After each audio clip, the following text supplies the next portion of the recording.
According to Gautam Buddha, taking care of our bodies is key to being healthy. His advice is simple. Don't dwell on the past or stress about the future.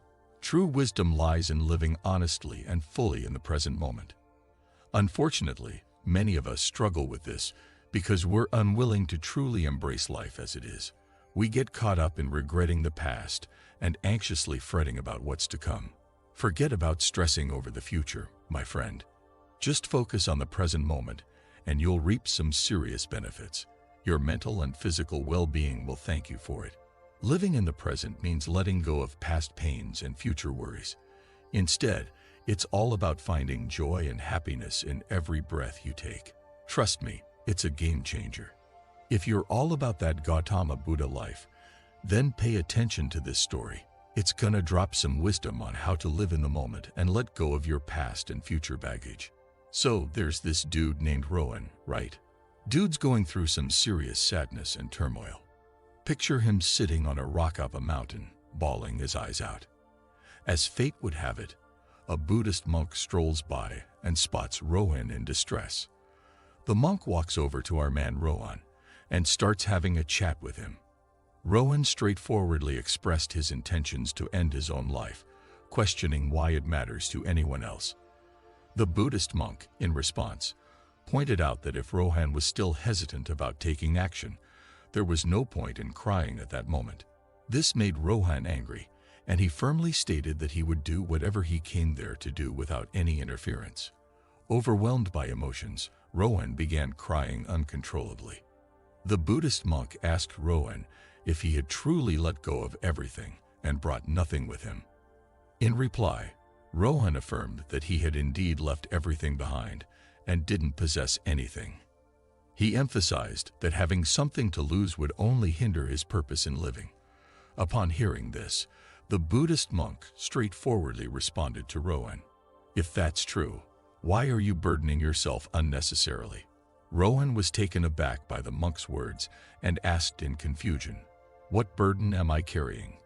My hands are empty, and I don't possess anything." The Buddhist monk then pointed out, "Even your breath is unsettled.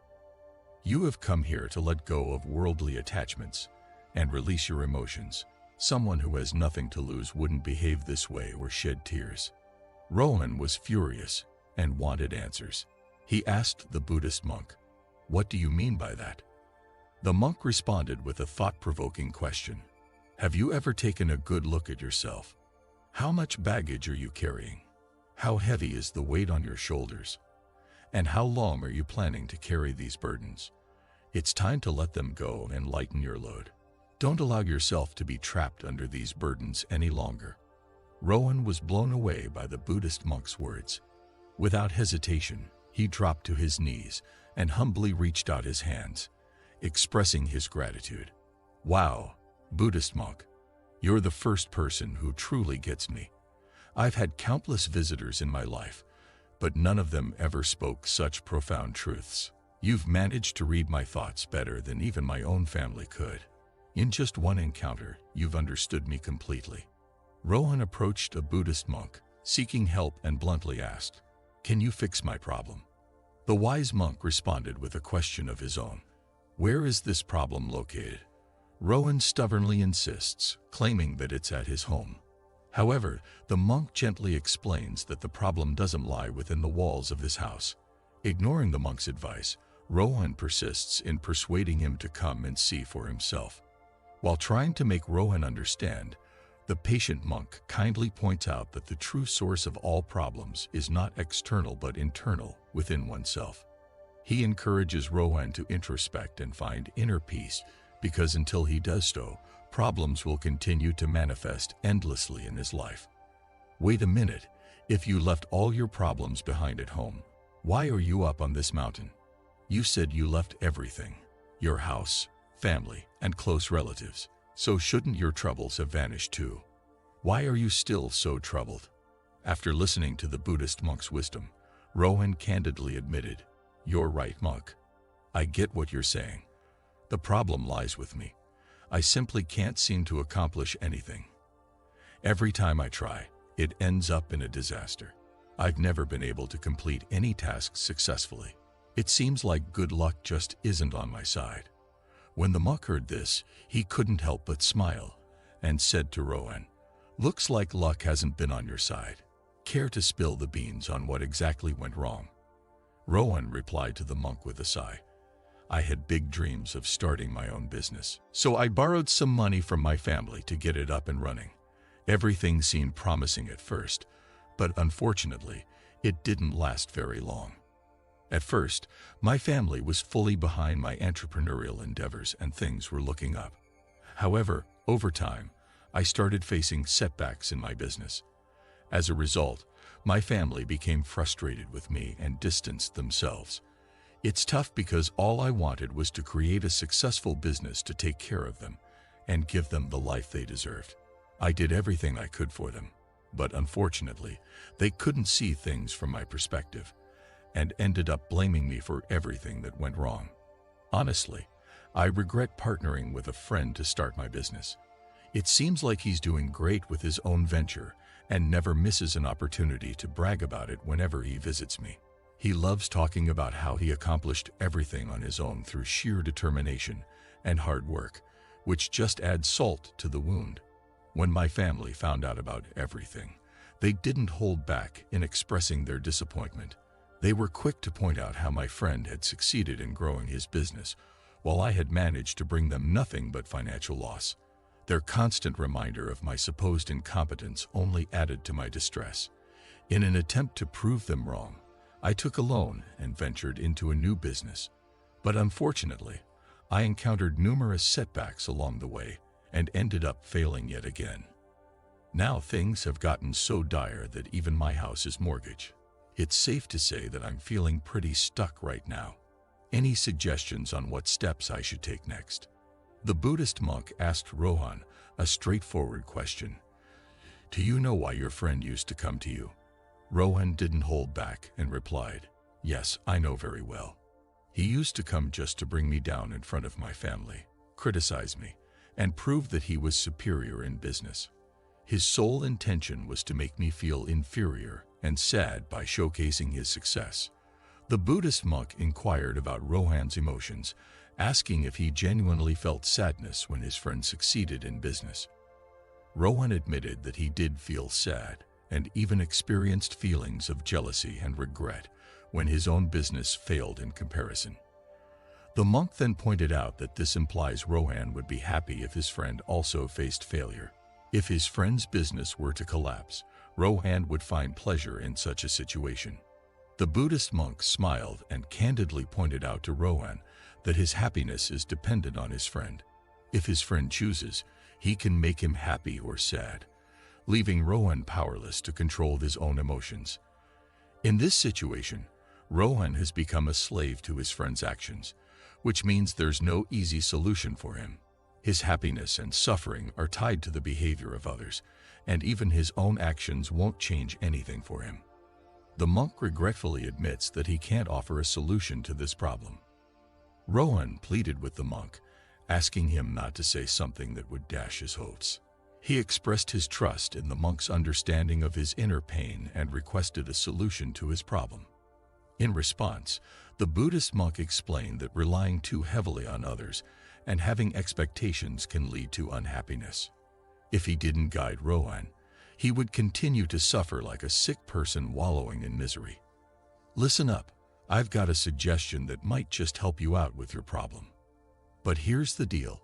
Sometimes your friend might come over and start bragging about their success and hard work. It might make you feel down, but hey, they're being honest about their struggles and how they made it big. They're sharing their experiences with you. So instead of getting all jealous, take that wisdom and put it to good use.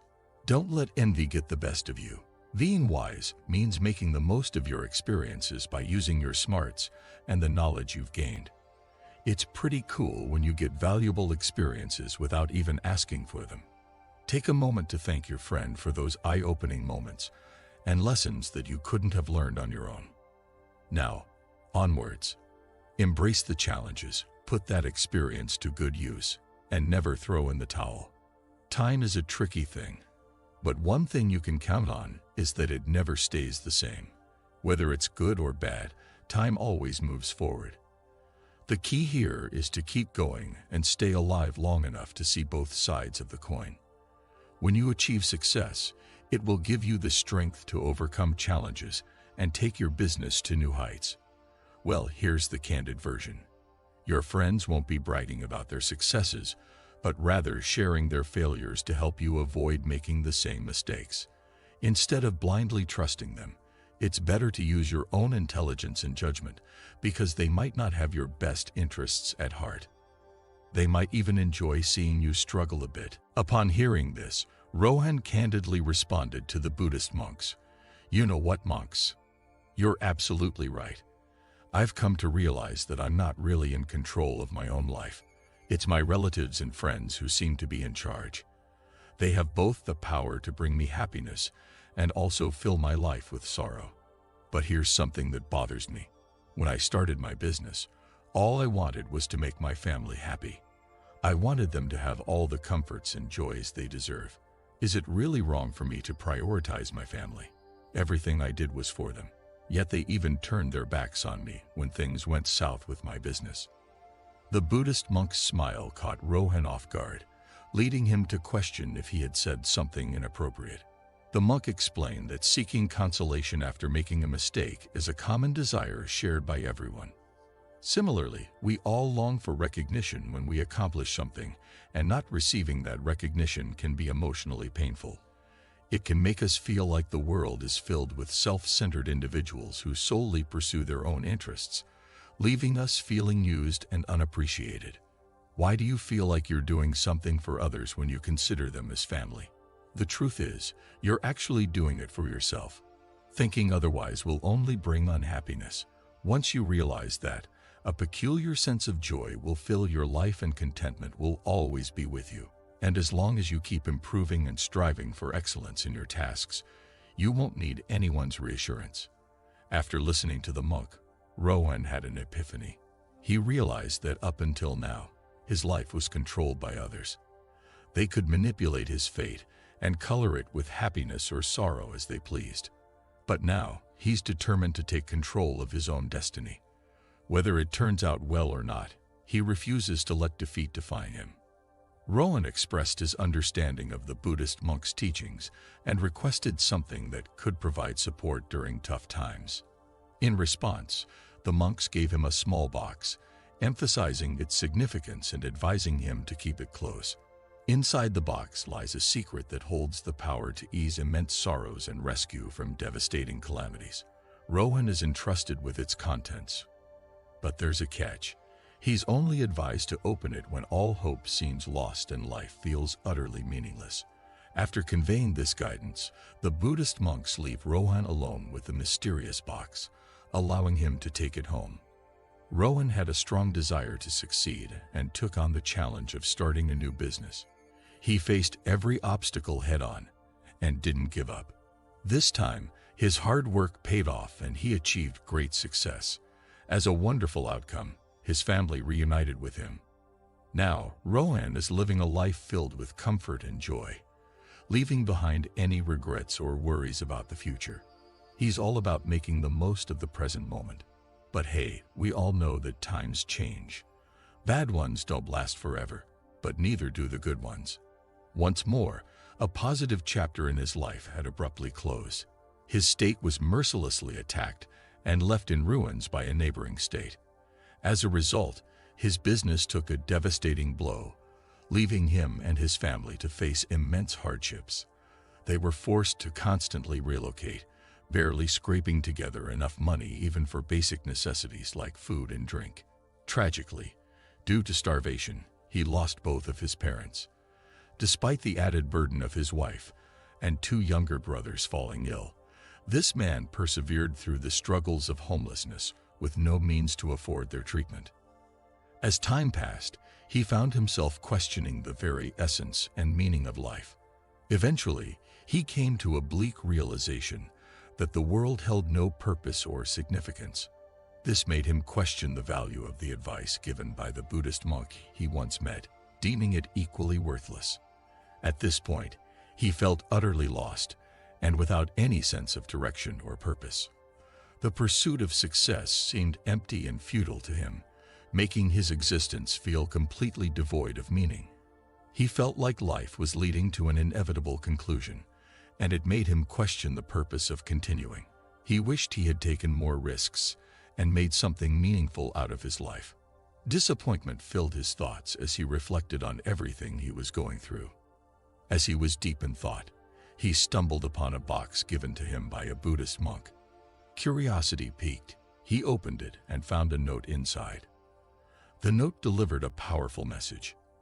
Your life can turn around when you least expect it. No matter your circumstances, if you have the guts, there's nothing you can't achieve. This simple but profound message filled him with renewed hope and courage to chase after his dreams. And so, Rohan embarked on a new chapter in his life once again. Thanks for your incredible support throughout this adventure.